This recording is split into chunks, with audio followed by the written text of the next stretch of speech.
Hi, my name is KCC and I'm the CEO of the Institute of Entrepreneurship. I understand that you have signed up to come and attend my seminar on building smart business in challenging times. I'm looking forward to meeting up with you and sharing with you some of the experience I have.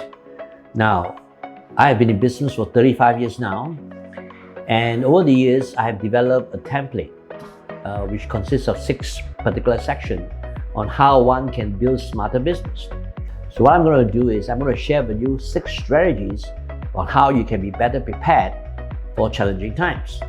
Now, whether you are in business already or you're going to start a business, we all know for one thing that business is challenging, but it doesn't mean that we should not go into business. And as I said earlier, you just need to be better prepared.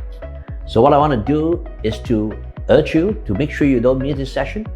And I will be there waiting for you to share with you my 35 years experience, put it into a very simple form that you can apply immediately. I'm absolutely certain that you will find your time worthwhile to be at my seminar. Thank you very much, and I look forward to meeting up with you.